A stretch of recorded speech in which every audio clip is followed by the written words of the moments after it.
What's up, everyone, and welcome to the Real Ones Kings podcast. He is Brandon O'Doy. Follow him on X at Brandon_O'Doy. I'm Brian the Beast London. Follow me at Miami Radio Beast.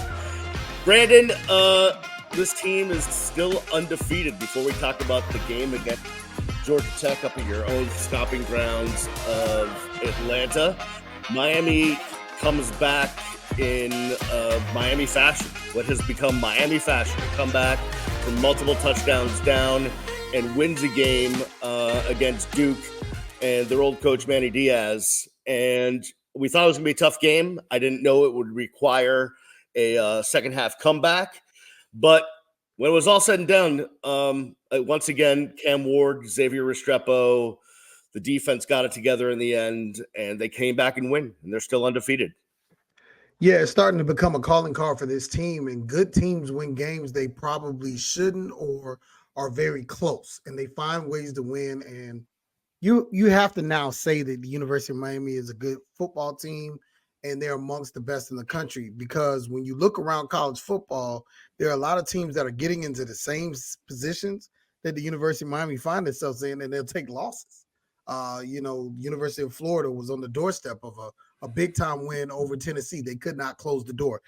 Again, this same Florida team that Miami absolutely dismantled in week one when they were full strength goes and gives Georgia everything they want, even all the way through the starting of a third-string quarterback, due to DJ Lagway going down. So, all this talk about, who's the best team, and you look at Oregon getting pushed by Ohio State, but Ohio State barely hanging on to beat Penn State, and none of the resumes are, quote unquote, super strong.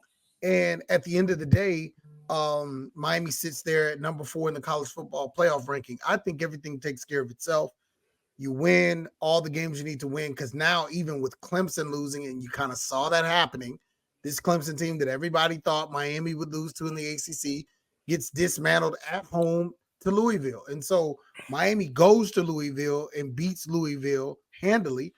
And it's just a situation where, people are just not giving this team the credit they deserve. And that's fine, because in this new system of college football, all you got to do is keep winning, and you don't have to worry about that.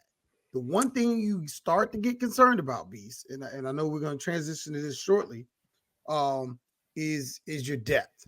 And because that's one of the biggest issues down the stretch that the University of Miami has to think about. And I'm sure we're going to talk about it on the show. Yeah, without a doubt. We'll get there in 1 second. Just back to the college football playoff. I didn't even, I did see that Miami was number 4. Obviously, in my other podcast job, I host a politics podcast, so I was watching the election stuff, so I didn't really mind how people were freaking out about BYU and all that stuff. But I think you said the right thing, though. It takes care of itself. If Miami wins all their games, and it really doesn't matter what the college football playoff rankings are, right? They're going to be in, they're going to have a bye, they're going to be one of the best teams in the country. But now, I'm starting in the back of my mind, you talked about Clemson, with a misstep, and I'm thinking about SMU. And I know it's way too early to get there. And Miami, famously at this point, has a 1-0 mentality, meaning one game at a time. And they reiterated that yesterday and today in their media availability. But, it's just in the back of my mind that we may see Rhett Lashley in the ACC championship game in Charlotte. It's just lingering back there somewhere. Yeah. Just thinking about it. And actually, you want Rhett to make it. You want the Coral Gables 2.0 team to be there. Yep. And all of the juice. Listen, it's like literally every game that's been played. Storyline. Yep. Fernando Mendoza played with Mario in high school. His dad, jilted by Miami. Right. Then you go to, Duke coming in, coach used to be here, quarterback, wanted to come here out of the portal. It's like, these games are going to continue to raise their heads, and you're going to continue to need to check these boxes one at a time, and it is a 1-0 mentality, and that's so cliche, but you really just don't have a choice but to just deal with the opponent that you have in front of you. And this week it's the Yellow Jackets. Yeah, no doubt. Started the season with an amazing win against Florida State, a team we thought was going to be good.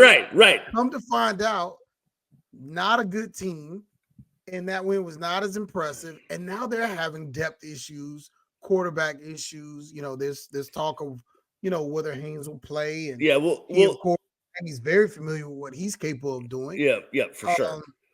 But there will be a lot, and mark this: it will be Hard Rock North at Bobby Dodd. Oh, no doubt. There's a ton of Canes fans up in Atlanta back when the Hurricane Club was the big organization supporting the University of Miami back in the 80s, 90s, early 2000s.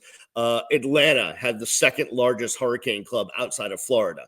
So there's a ton of Canes fans up there. It'll be rocking at Bobby Dodd. We'll get to the Georgia Tech game in a second. I want to talk about the depth issue. Mario Cristobal, we knew this, but Mario Cristobal, kind of confirmed yesterday that Jadais Richard, it's a bad injury to his leg. I told you on. No. I like dislocated. You can see it. Yeah, no, I know. We know that, but I'm just Mario confirmed. No, you're saying we know as if you were like, oh, maybe. No, he's seriously hurt. He's not coming back this season. Right. I said that in the press box. I just need that to be said by you because you're trying to pretend as if, oh yeah, we found out. No, you found out when it happened. Thank you. I watched the same injury that you watched. I knew it was serious. We both knew that he was going to be out a long time. I was just telling the audience that Mario. It's a shame. He was having a really good game. Yeah, right. He was. He made a pick, what have you. But the bottom line is it goes back to depth. The one position we said from the outset, right? From August, we said it, that the secondary was the area where there's some guys. I'm going to throw some names at you. There's some guys who've been sort of, waiting in the wings, kind of, I think you're going to start seeing Robbie Washington. I think you're going to start seeing Markeith Williams. I think you're going to start seeing, guys like that, possibly Robert Stafford. They're guys like if you go way back in games like Ball State, FAMU, these are guys that have been in the depth of this defensive backfield. Let's not forget about the fact that, Jaden Harris has had some injury concerns.